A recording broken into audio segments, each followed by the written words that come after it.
Mama Zola was a woman who smiled with her lips but carried a heart like a cold stone. In the village of Umudike, everyone praised her for her kindness, yet her shadow always seemed longer and darker than anyone else's.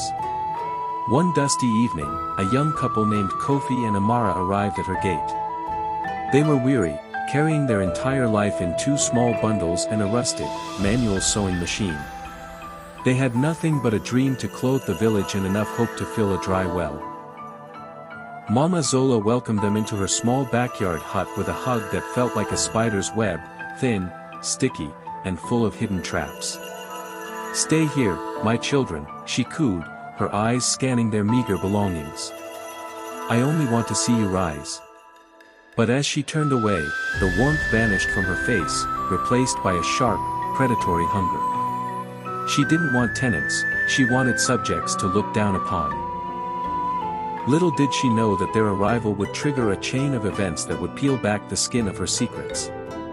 The air grew still as they crossed the threshold, for the ancestors knew what Mama Zola did not: a storm was coming.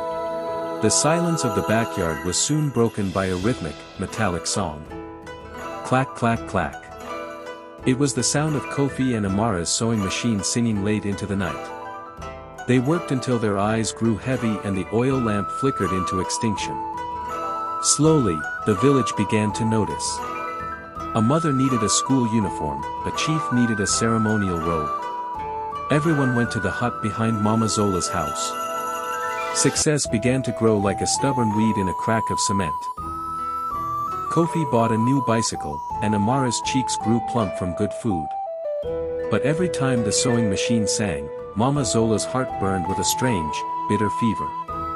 She would sit on her porch, counting the customers who passed her window. She wasn't happy for their progress, she was insulted by it. How could these beggars, who once knelt at her feet for a place to sleep, now stand so tall? To Mama Zola, their success felt like a personal robbery. She began to watch them through the cracks in her wooden shutters, her eyes narrowing until they were nothing but thin slits of green envy. The kind landlady was beginning to rot from the inside out. Success is a beautiful flower, but it attracts many insects. One morning, the mystery began. Amara went to the kitchen to prepare their breakfast, but the fresh milk she had bought just an hour before had turned into thick, black clumps. It smelled of sulfur and old graves. She shrugged it off as bad luck, but then the glitches multiplied. Kofi sat down to finish a beautiful lace gown for the pastor's wife, only to find a massive, unexplained ink stain bleeding across the fabric. It was as if the cloth itself was weeping. "I didn't touch the ink, Amara," Kofi whispered, his hands trembling. "I was nowhere near the bottle." That night, the sewing machine, which usually sang so sweetly, began to jam and scream like a dying animal. Deep, heavy footsteps circled their hut at 3 a.m., but when Kofi rushed outside with a torch, the yard was empty. Only the scent of burnt herbs lingered in the air. The atmosphere in the backyard had shifted from peace to a heavy, suffocating dread. Someone was blowing out their candles just as they were learning to see in the dark, and the shadows were getting hungry. The moon was hidden behind a thick veil of clouds when Mama Zola emerged from her back door. She was barefoot, her toes digging into the cold, damp earth. In her hand, she clutched a small bundle wrapped in red cloth, tied with a string made of human hair. She moved with the silence of a leopard, creeping toward the doorstep of the backyard hut. She knelt in the dirt, her breath coming in jagged, excited gasps. With a rusted trowel, she dug a shallow hole directly where Kofi and Amara would step the next morning. As she buried the charm, she whispered a curse that tasted like ash: "As this rot stays under the earth, so shall your luck rot in your hands." Suddenly, a roaming goat bleated loudly in the darkness. Mama Zola froze, her heart hammering against her ribs like a trapped bird. She pressed her body against the mud wall, holding her breath until her lungs burned. The tension was a physical weight in the air. She waited, eyes wide and wild, until the goat wandered away. She smoothed the dirt over her secret, unaware that the earth never forgets what is hidden within its belly. The following weeks were a slow, agonizing descent into ruin.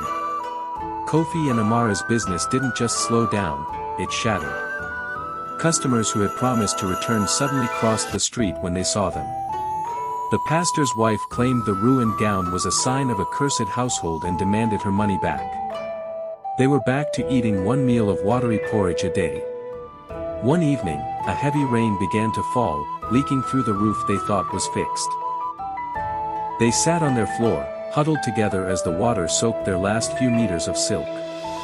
Amara began to sob, a sound so broken it could melt stone. "Why has God forsaken us, Kofi?" she wailed. "We worked hard. We were honest. Why is the ground fighting our feet?" Kofi had no answers, he only held her, his own tears disappearing into the rainwater. They felt like two stars falling from the sky, destined to be extinguished in the mud.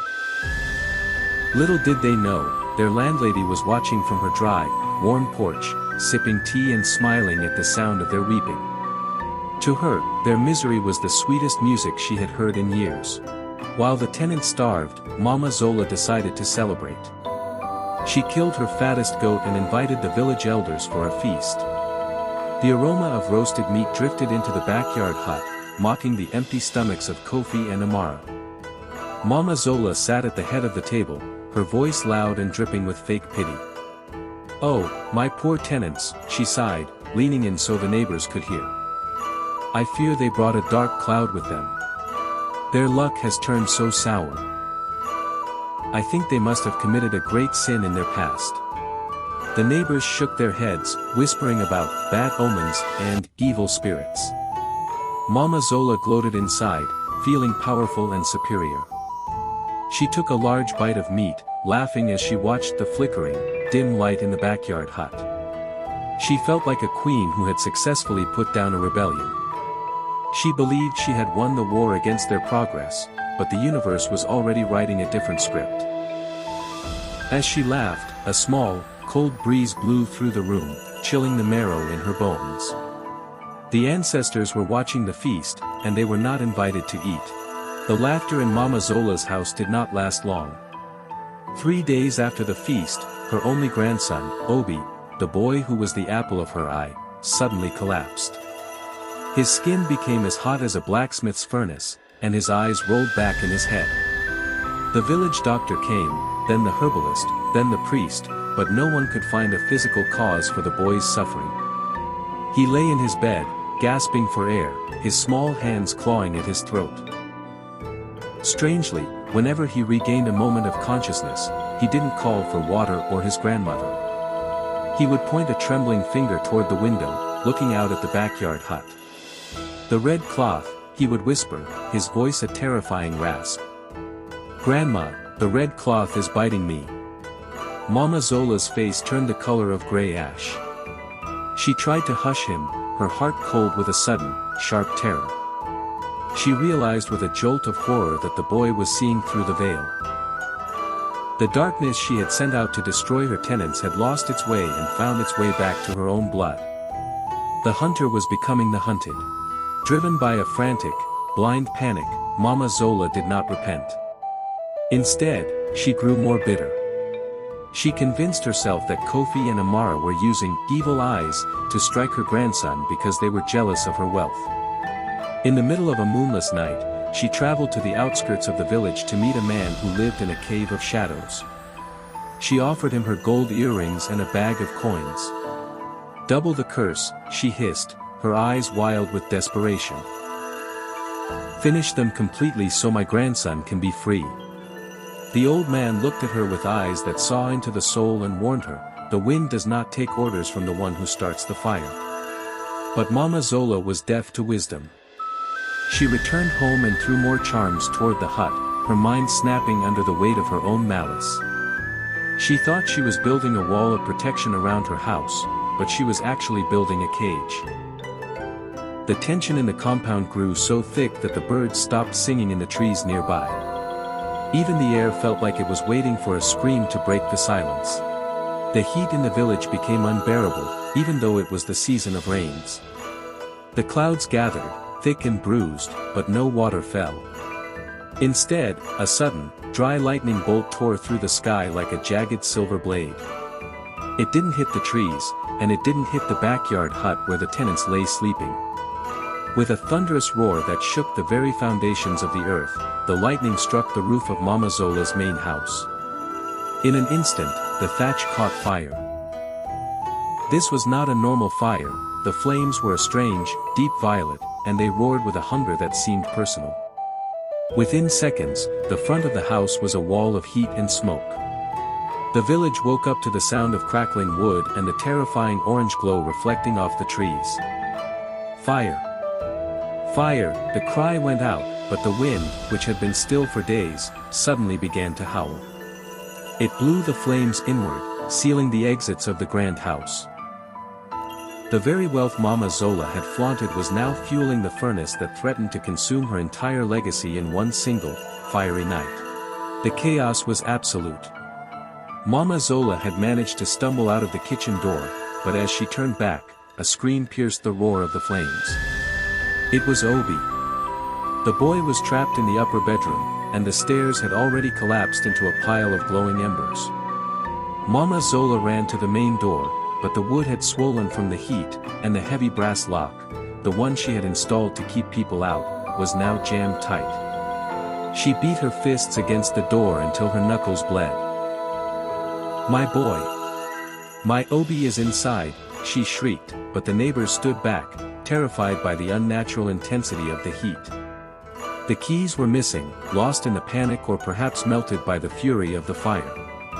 The irony was a jagged knife in her heart. She had spent her life locking her heart and her doors against others, and now those very locks were murdering the only thing she loved. She fell to the ground, tearing at her hair, realizing that her strength was nothing against the wrath of the elements. The boy's cries were growing weaker, muffled by the thick, black smoke. From the shadows of the backyard, Kofi emerged. He stood there for a moment, his face illuminated by the fire that was destroying the woman who had tried to ruin him. He remembered the sour milk, the ruined lace, and the hungry nights. He saw the woman who had mocked his poverty and cursed his name. He had every reason to stand back and let the fire finish what her bitterness had started. But Kofi was a man whose heart was built of different material. Without a word, he grabbed a heavy jute sack and dumped it into the barrel of wash water behind his hut. "Kofi, no. It's too dangerous." Amara cried, reaching for his arm. He looked at her, his eyes calm and filled with a strange light. "If I let a child die to satisfy my anger, I am no better than the one who started the fire," he said. He wrapped the soaking wet sack around his head and shoulders and charged directly into the wall of flame. The village gasped as he disappeared into the smoke. For a long, heart-stopping minute, there was no sound but the roar of the fire. Mama Zola stopped screaming and stared, her mouth hanging open in shock. Inside the burning house, the heat was a physical blow, but Kofi crawled on his belly, following the sound of a faint cough. He found the boy huddled in a corner and shielded him with his own body. With a strength born of desperation, he kicked through a weakened portion of the wall and leaped into the dirt outside just as the roof groaned and caved in. As they landed, the impact cracked the parched earth near the doorstep. The heat had been so intense that it had baked the ground, and as the water from the fire buckets hit the soil, it washed away the top layer of dirt. There, lying in the mud for all the village elders to see, was the red cloth bundle tied with human hair. The charms were charred but recognizable. The herbalist stepped forward, picking up the bundle with a long stick.